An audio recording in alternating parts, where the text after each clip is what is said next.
ପ୍ରଫୁଲ୍ଲକରଙ୍କୁ ନେଇ ସାଉଁଟା ସ୍ମୃତିଟିଏ।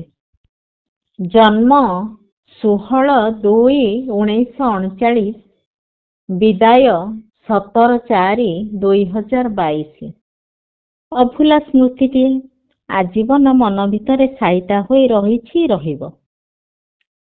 ବାରମ୍ବାର ମନକୁ ଆନ୍ଦୋଳିତ କରିବାରୁ ମନକୁ ଆସିଲା ଲେଖିଦେଲେ ହୁଏତ ଭାବନା ରାଜ୍ୟରୁ ମୁକ୍ତି ମିଳିଯିବ। ମୋ ଜନ୍ମ ମାଟି ଆମ ଗାଁକୁ ଯାଇଥାଏ। ଗାଁ ଯାତ୍ରା, ଅକ୍ଷୟ ତୃତୀୟା ଥାଏ। ଗାଁ ଭୂଇଁ ସବୁ ଲୋକଙ୍କ ସାଙ୍ଗେ ଦେଖା ହେବ। ବାପା ମା, କକା ଖୁଡି ସଭିଙ୍କ ସାଥିରେ ବି ସମୟ ବିତେଇ ହେବ। ବ୍ୟସ୍ତବହୁଳ ଜୀବନ ଭିତରେ ସବୁବେଳେ ତ ସୁଯୋଗ ମିଳେ ନା। ଗାଁ ଘରେ ବସିଥାଏ। ସମୟ 10ଟା 11ଟା ଭିତରେ ହେବ। ଦୂରଭାଷଟି ବାଜି ଉଠିଲା। ଉଠେଇଲା ବେଳକୁ ଭାସି ଆସିଲା ଏକ ଗୁରୁ ଗମ୍ଭୀର ସ୍ୱର। ମାନସୀ ପାତ୍ର କହୁଛନ୍ତି ତ? ସ୍ୱର ଶୁଣି ପାଟିରୁ ବାହାରି ପଡ଼ିଲା, ଆଜ୍ଞା ପ୍ରଣାମ। ଜାଣିପାରୁଛ ତ ମୁଁ କିଏ? ଆଜ୍ଞା ହଁ। ସେ ଆଉ କେହି ନଥିଲେ, ଥିଲେ ପଦ୍ମଶ୍ରୀ ପ୍ରଫୁଲ୍ଲକର। ତାଙ୍କ ତରଫରୁ କହିବା ଆରମ୍ଭ କଲେ, ତୁମର ଯେଉଁ ବହିଟି ଦେଇଥିଲ ତା ଭିତରେ ଥିବା ଲେଖାଟି ମୋ ସ୍ତ୍ରୀ ପଢ଼ି ମୋତେ ଶୁଣେଇଲେ। ଏତିକି କହିଛନ୍ତି ଫୋନ୍ଟି କଟିଗଲା। ମଫସଲ ଗାଁ, ଫୋନ୍ ବେଳେ ବେଳେ କଟିଯାଏ। କଥା ଶୁଣି ମନ ଭରି ନଥିଲେ ମଧ୍ୟ ନିଜକୁ ଧନ୍ୟ ମଣିଲି।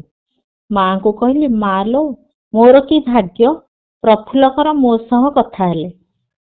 ତାପରେ ଆଖି ଆଗରେ ଭାସି ଆସିଲା ଅତୀତ ଘଟଣାଟି।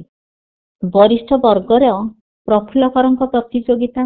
ଝିଅ ରଜନୀ ଗୋ ମୋ ପ୍ରିୟ ନୟନେ, ଦିଅ ଗୋ ସପନ ଭରି ଗୋପନେ ଗୀତଟି ଗାଇ ପୁରସ୍କାର ପାଇଁ ମନୋନୀତ ହୋଇଥିବାରୁ ଭଞ୍ଜ କଳାମଣ୍ଡପରେ ସେଇ ଗୀତଟି ଗାଇବାର ସୁଯୋଗ।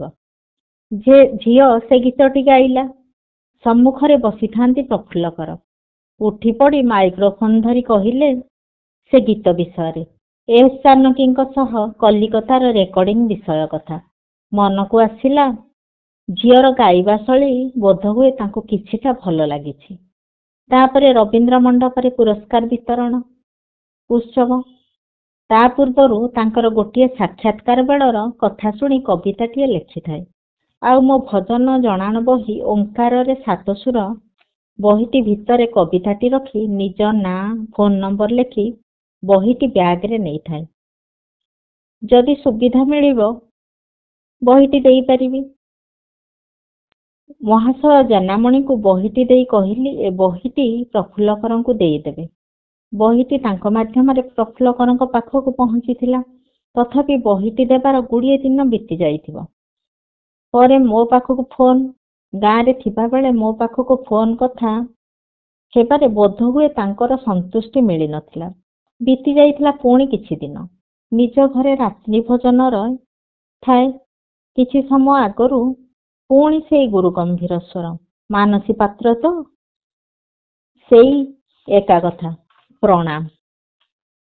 ଏଥର କହିଦେଇଥିଲି ମନର କଥା। ଆଜ୍ଞା, ମୋ ବହି ଉପରେ କିଛିଟା ମତାମତ ଦିଅନ୍ତୁ। ଆପଣଙ୍କ ଆଶୀର୍ବାଦ ଥାଉ। ହେଲେ ତାଙ୍କ ଉତ୍ତର ଥିଲା, ମୁଁ କୋଉ ପଣ୍ଡିତ ଯେ? ଶୁଣି ଆଶ୍ଚର୍ଯ୍ୟ ଲାଗିଲା। ତାପରେ ମନକୁ କଣ ଆସିଲା କହିଲି, ମୋ ଝିଅ ମୁଣ୍ଡ ଉପରେ ଆପଣଙ୍କ ହାତ ଥାଉ। ତାପରେ ଝିଅକୁ ଫୋନ୍ ଧରେଇ ଦେଇଥିଲି।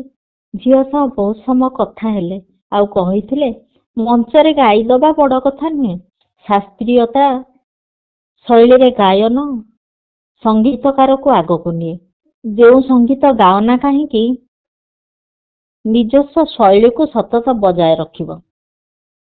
ଆଉ ଯେଉଁ କବିତାଟି ବହି ଭିତରେ ରଖି ଦେଇଥିଲି, ସେହି କବିତାଟି ହେଲା, ମୋ ଲାଗି ମୋ ମାଟି ଗର୍ବିତ, ନୀଳାଚଳ ଧାମେ ଜନମ ଲଭିଲି, ମନ ସବୁବେଳେ ଉତ୍ଫୁଲ୍ଲ, ସେଥିପାଇଁ ବୋଧେ ନନା ବୋଉ ମୋର ନାମ ରଖିଥିଲେ ପ୍ରଫୁଲ୍ଲ।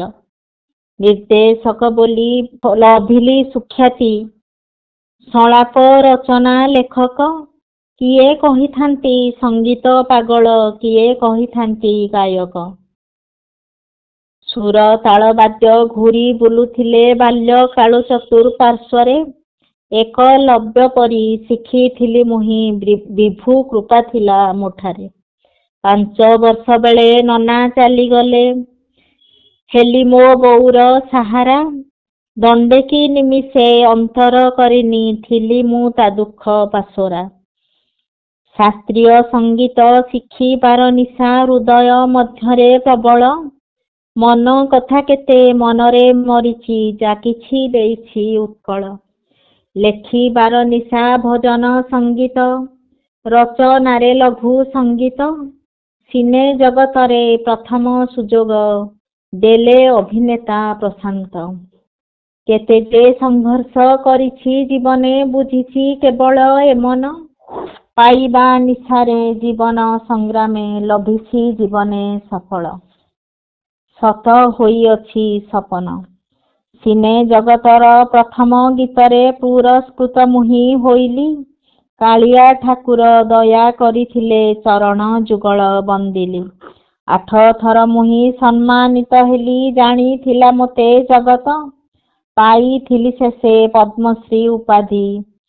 ମା ମାତୃଭୂମି ଗର୍ବିତ, ମା ମାତୃଭୂମି ଗର୍ବିତ।